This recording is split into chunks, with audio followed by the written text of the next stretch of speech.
Inhale, exhale para sa mga legit marites dyan na katulad ko, pero kalmado.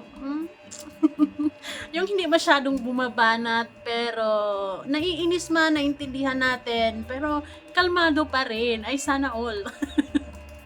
Hi guys! Good evening! I'm back with another POV. So ngayon guys, magbibigay lamang tayo ng point of view dito sa komento or masasabi ko reaction ni Kalinga Pido nang malaman niya na meron na palang sariling channel ang kanyang ex-Baby Loves.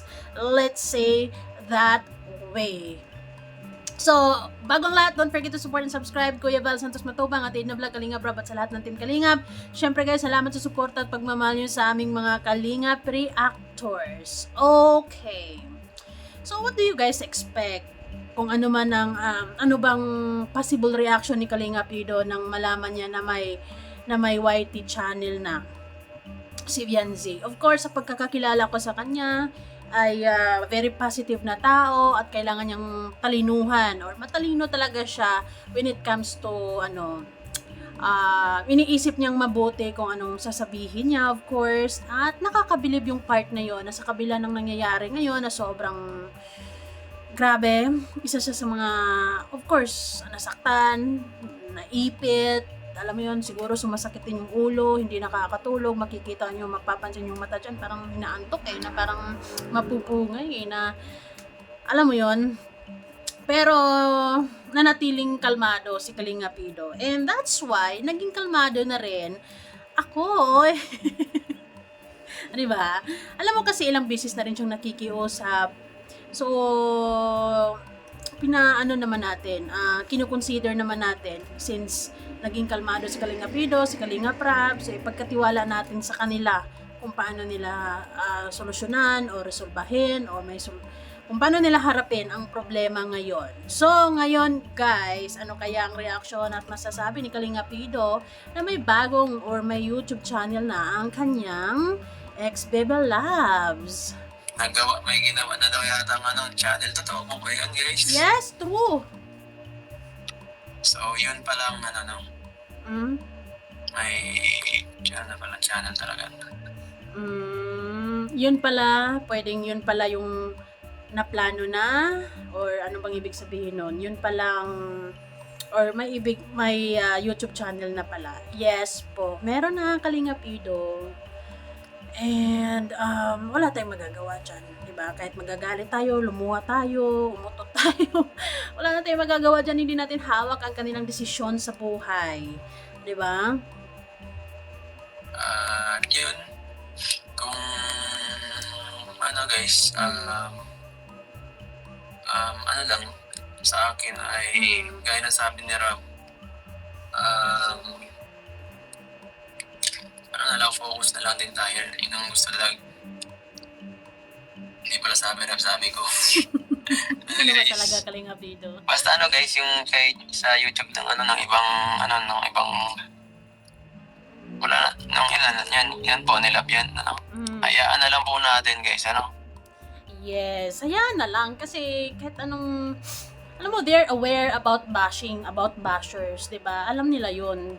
Sobrang, kumbaga, napalibutan, tad talaga sila ng bashers at wala silang magagawa doon dahil umabot nga sa tulfo ang problemang ito na hindi dapat dahil sa tingin ko ay mapag-usapan pa sana. Pero syempre, kapag gano'n, nananaig na kasi ang galit sa puso, kaya ewan, what's done is done, ika nga. So, paano nga ba? Anong gagawin? Di ba?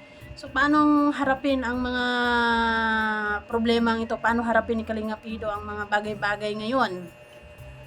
Magtiwala na lang tayo sa kanya kasi yung galit natin, yung inis natin, tayo lang din yung, alam mo yun, nakakasira din ng araw, di ba? So, si Kalinga Pido, dahil alam niya na maraming maapektuhan sa mga nangyayari ngayon, sa abot ng makakaya niya, sa kakayanan niya na posibleng may makikinig sa kanya, lalong-lalo na sa mga solid Kalinga Pido supporters na kalmahan nyo na lang guys, 'di ba? Hayaan na lang natin. So, marami ding nakikinig pero marami pa ding hindi pa tapos ang bakbakan guys. Talagang kung bumanat, no mercy at all. Pero yun, may kanya-kanya naman tayong way kung paano dalhin or harapin ang mga issues ngayon dito sa SOCMED, lalo na, and pinipili ni Kalingap Ido na maging matalino, pinipili niya maging humble, pinipili niyang sa abot ng makakaya niya ay maging kalmado. Kasi kung hindi siya maging kalmado, nakikita ng mga fans niya, lalo na, ay talagang mas lalong magkakagulo. So ako naman, magtiwala na lang tayo kay Kalingap Ido. Diba? Kung kalmado siya, ibig sabihin, kaya niya. Baka yung iba ay may mga na naman tayo doon. Para... So yun guys, ito yung ilang mga komento na nakikita natin dito. Tama Eds, tahimik na lang tayo, enjoy ka lang. Baka mag-viral yung channel niya, kung di niya sasabihin kung maari nga na doon siya maglabas ng sama ng loob, kung ano man ang mga nangyayari. Pag nangyari yun, ay naku, magulo. Ewan ko na lang. But hopefully not. Diba? At kung sinasabi nila na mag-uusap-usap sila sa legal, so be it. Wala tayong magagawa dyan. Wala na talaga. Yun na. Yun ang last na to na ko guys, Kung last na ko to na pakikialam. Last na niyong pakiusap. Maliban na lang kung kailangan awayin na. May kailangan tayong i-discuss or dipinsahan ng sarili. So, yun po. Hayaan na lang po natin sila kasi hindi naman natin hawak ang kanilang pag-iisip. Alam na po nila ang ginagawa nila siguro sa sarili nila. Kung sa tingin nila yun ang makakabuti sa kanila, let them be. Diba? Napakalawak ng pag-iisip ni Kalingap Ido, lalong-lalo na dito sa mundo ng social media. Diba? Ay, pag sikat ka sa SOCMED, talagang kailangan mo lang lawakan yung pag-intindi mo, kailangan mong maging matatag, kailangan mong maging focus ka lang sa sarili mo, mahalin mo yung sarili mo. 'Di ba? Huwag ka masyadong makinig sa kung ano sasabihin ng ibang tao sa iyo dahil whether you do it, whether you don't do it, meron pa din namang sasabihin yung ibang tao. Kaya sila Biancy, sa tutulang, alam naman nila, natagtad talaga sila ng mga bashers ngayon dahil sa mga nangyari, umabot pa kasi sa Tulfo na sana hindi na. Pero yun na ngayon, nangyari na nga. Kaya yung mga bashers ngayon talagang hindi mapipigilan. Paano yan? Diba? Pero still, life must go on. Diba? Hindi naman pwedeng magmukmuk na lang sila. At lalabanan na lang talaga yung mga bashing sa totoo lang. Maging matatag na lang. At sa tingin ko, ang makakatulong dyan na siguro huhupa kahit paano yung mga bashing ay hindi na lang siguro sila palasagot, 'di ba? At kung ano mang plano ng channel na yan, if it's for charity, family vlogs, so on and so forth, focus na lang sila doon. Pero depende na lang din yun kasi channel nila, sila yung may alam kung paano nila gawing yung channel nila, di ba? Kung paano nila patatakbuhin, ganun. Wag na to tayo magbigay ng komento sa mga YouTube nila, ganyan. At focus na tayo dito sa atin, yung lahat ng Kalingap viewers, mag-focus na lang po tayo dito sa ating mga sa ating iniidolong Kalingap team. At yung mga naman, wag na, yung supporter ng Kalingap, wag pong wag na maglipa, wag na para silip at kasi baka matrigger na naman kayo, baka bigay na naman kayo ng masamang komento. At sana naman yun mga bashing naman sa atin dito na pumupunta, i-save nyo na lang po yun sa panonood dun sa kapit sa sa mga iniidolo nyo yun dun So ayun guys, ang ibig sabihin ni Kalingap Ido na sa mga viewers ng Kalingap ay manatili kayong nakasuporta sa Kalingap at sana wag na kayong sumilip doon at kung ano pang sasabihin dahil maaring matitrigger or kung ano pang mga makikita nyo dong negativity. Pero kung handa naman kayo sa bardagulan, so be it. And sa mga bashing din niya, sa mga bashers din niya, sinasabi niya na focus na lang kayo sa idol nyo. Huwag yung aksayahan ako ng oras. Huwag yung pag-aksayahan ako ng oras dahil hindi naman ako makikinig sa inyo. Ganon talaga. Life must go on dito sa side ko. Whether you'd like me or not, 'di ba? Ganun talaga ang buhay. Hindi mo mapilis ang lahat na gustuhin niyo ako, mahalin niyo ako. So sa mga may gusto kay Kalingap Ido, maraming salamat. Sa mga sa mga nakasuporta sa Kalingap, maraming salamat. Sa mga hindi, focus kayo sa idol niyo. 'Di ba?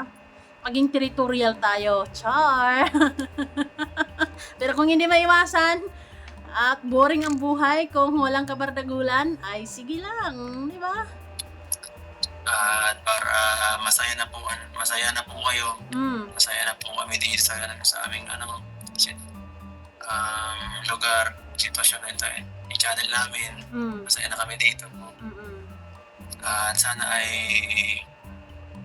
maging okay na tayo sa mga tinahak natin, ano po. Yes. Ibig sabihin ni Kalinga Pido na sana ngayon na may kanya-kanya ng channel. Of course, si Biancy as expected na yan na magkakaroon. Dapat lang. Kaysa naman susundin niya si Doc na hindi muna siya magkakaroon ng channel, di ba? So, since umalis na siya sa Kalingap, hindi na siya miyembro ng Kalingap, hindi na siya sakop ng rules ng Kalingap, of course, magkaroon na lang siya ng sarili niyang channel at ihahataw niya kung ano man yung natutunan niya sa Kalingap at kung ano man ang mga vlogs na pwede niyang gawin sa araw-araw. Yes, may mga bashing talaga yan, pero ano na lang, kumbaga sana unti-unting magiging kalmado ang mga tao kapag nakikita nila na maganda naman yung mga vlogs or maganda naman ang plano ng channel. Pero kung yung channel na yan ay gagawing pang rebats sa mga reactors, mas magulo yun. Pero carry lang din kapag kakayanin mo, 'di ba? Kasi ngayon sa sobrang daming reactors talaga, may Kalingap reactors and marami pang reactors na sa labas na sobra. Kung wala talagang awa kung mag-react talaga. So, ang gusto ni Kalingap Ido, magkanya-kanya tayo ngayon.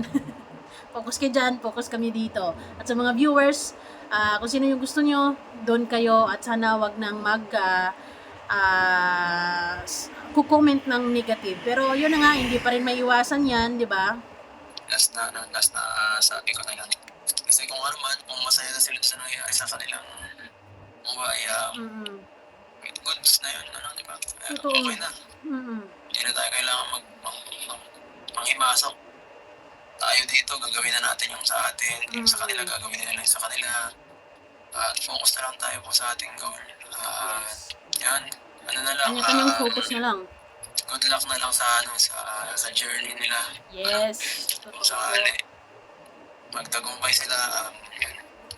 Kasi dito At sana magtagumpay sila at nang malaman nila kung ano ang challenge na kakaharapin nila bilang isang content creator pagkatapos ng lahat-lahat ng to. Kasi eventually ay itong ingay na to, itong mga issues na to ay mapapagod yung mga tao, huhupa, 'di ba? At magiging alaala na lang ang mga nangyayari ngayon. Pero medyo matagal-tagal pa rin. 'Di ba? Pero doon mo na makikita o doon mo na mararamdaman kung ano ba talaga ang pagkakaroon ng isang YouTube channel. It's a responsibility, of course, 'di ba? Hindi naman yan gagalaw, hindi ka naman sisweldo diyan kapag wala kang content, wala kang ilalagay din na video, magi-edit ka pa. It's time consuming, you have to be creative, everything. 'Di ba? Mararanasan nila 'yan. And kung gusto nila, kung kaya nila, so be it. sa YouTube guys, mahirap dito mamuhay. Yes. Kailangan mo maging creative. Yes. Tatahakin itong Mundong ito. itong gantong klase ng career. Dapat maging Matibay. tayo. Yes. At Hindi ka magiging balat sibuyas talaga. mahirap talaga maging YouTuber. Maraming yan. Ups and downs. Sa SOCMED kasi matcha-challenge talaga yung creativity. Of course, yung mental health mo, yung pagiging emotional mo dyan, tatagan mo yan, di ba? Pero, ayun na nga. Kailangan nilang, para malaman din nila yung, yung pagod, di ba? Kung paano na-maintain ni Kalinga Prab yung kasikatan nila, kung gaano ka creative si Kalinga Prab. Doon na mamaya ay marirealize nila yan. Bilang parang veterano na ako. Yes, Tagal na totoo. ako YouTube. At marami na tayo napagdaanan dito. Marami na. Red MB, wala na tayo kailangan. Lalo na si Kalinga Pido, subok na Kaya yan. gawin, tapos na lahat. muna tayo sa mga fans natin dyan na may Kalingap Edo. Ano na po? Na atin, ano na tayo? Ceasefire. Move forward na tayo. Oh yes. So, para kay Kalinga Pido, sana ay magiging ano na tayo, kalmado, move on, and hayaan na lang natin kung ano man ang kaya nilang gawin sa kanilang mga YouTube channel, so be it. Ano ba? And focus na lang din si Kalinga Pido sa gagawin niya. And focus na lang din sila sa buhay nila. And tayo mga viewers, bahala na rin tayo. Pero para kay Kalingap Edo na sana maging positibo tayo, 'di ba? Magiging kalmado tayo.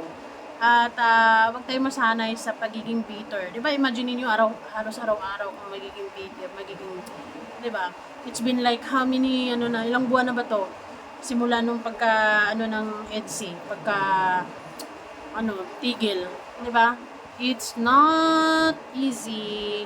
So of course, ay, malalaman din nila yon, di ba? Mas maganda yung alam nila kung paano tatrabahuin nang sa ganun ma-appreciate nila yung effort ng taong pinagdududahan at umabot pa sa tulong. So maraming salamat guys! Bye-bye! Comment down below kung anong masasabi nyo.